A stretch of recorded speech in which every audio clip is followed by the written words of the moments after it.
حضرت اسما رضی اللہ تعالیٰ عنہ فرماتی ہیں کہ ایک دفعہ ہم رسالت مآب علیہ الصلوۃ والسلام کے گھر پر تھے اور حضور ہمارے لیے کھانا لے کر آئے، تو ہم نے حضور امام الانبیاء سے فرمایا لا نشتہیہ یا رسول اللہ علیہ وسلم، حضور ہمیں تو بھوک نہیں ہے۔ تو حضور نے فرمایا لا تجمعن کذبا وجوعا، اے اسما تم نے دو چیزوں کو اکٹھا کر لیا، ایک تو خواہش کھانے کی طلب ہونے کے باوجود بھی تم نے کہا کہ مجھے خواہش نہیں، یہ جھوٹ ہو گیا، اور دوسرا تم بھوکی بھی رہ جاؤ گی، لہٰذا جھوٹ بول کر اپنے آپ کو مصیبت میں ڈال لینا یہ بھی اچھا نہیں ہے، اور بھوکا رہ کر اپنے آپ کو بھوکا رکھنا، جان کر بھوکا رکھنا جبکہ کھانے کی طلب بھی ہے،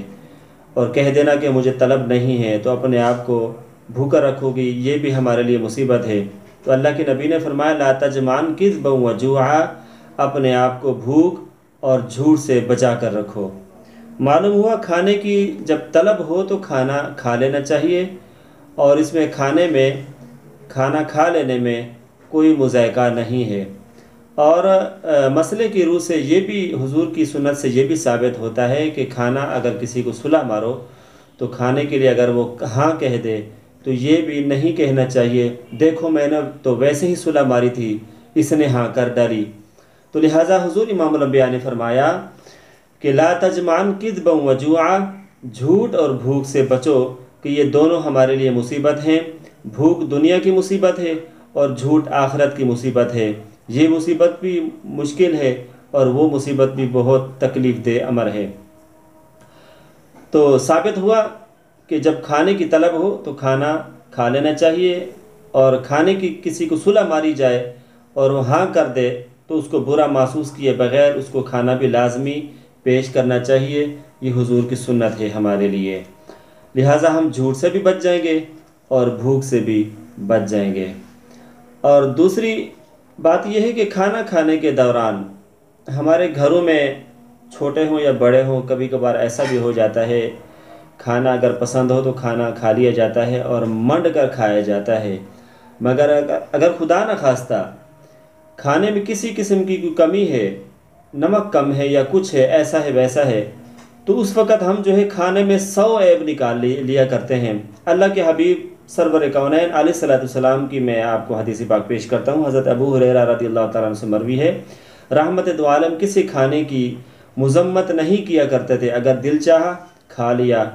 اگر دل نہ چاہا تو آپ چھوڑ دیا کرتے تھے، مگر کھانے میں عیب بالکل نہیں نکالا کرتے تھے، کیونکہ کھانے میں عیب نکالنا اللہ تبارک و تعالیٰ کی ناشکری ہے، اور ناشکری جو ہے یہ کفر تک لے جاتی ہے۔ اللہ پاک ہم سب کو بچنے کی توفیق عطا فرمائے۔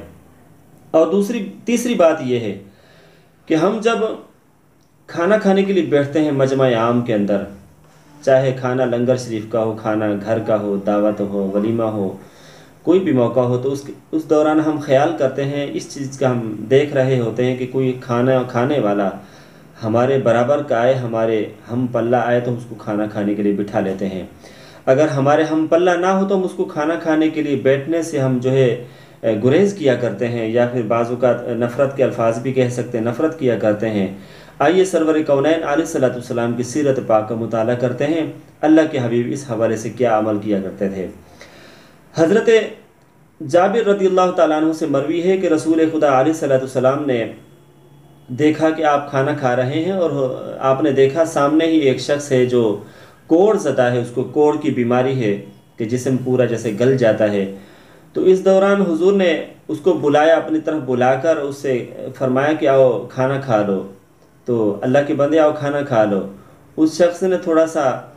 شرمندگی محسوس کی کہ میں اللہ کے حبیب کے ساتھ کھانا کھاؤں جبکہ میری یہ نوبت ہے، میں کوڑ زدہ ہوں، لہٰذا اس کے باوجود بھی حضور امام الانبیاء نے اس شخص کا ہاتھ پکڑا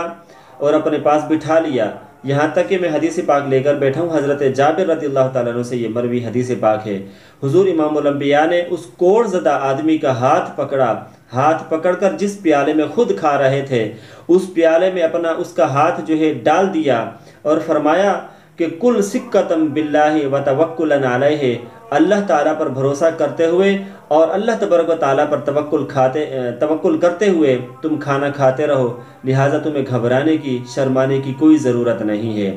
معلوم ہوا کہ مسلمان کے ساتھ کھانا باعث ثواب ہے، باعث برکت ہے، تو لہٰذا مسلمان ہونا ہمارے لیے شرط ہے، اور مسلمان کے ساتھ جو بھی ہو جیسا بھی ہو کھانا کھا لینا چاہیے۔ اللہ کے حبیب نے ہمیں غریبوں کو، ناداروں کو اور کیسے کیسے غمگساروں کو اللہ کے حبیب نے اپنے سینے سے لگا کر یہ چیز ثابت کر دی، ہمارے لیے مشعل راہ بنا دیا۔ اسی وجہ سے شاعر نے کیا خوب لکھا ہے کہ مدینے والا آمنا دلال، مدینے والا آمنا دلال، اور لگیاں نبھا جان دا، اور لگیاں نبھا جان دا، سہارا جیندہ کوئی بھی نہیں، انہاں نو گل لا جان دا، مدینے والا آمنا دلال۔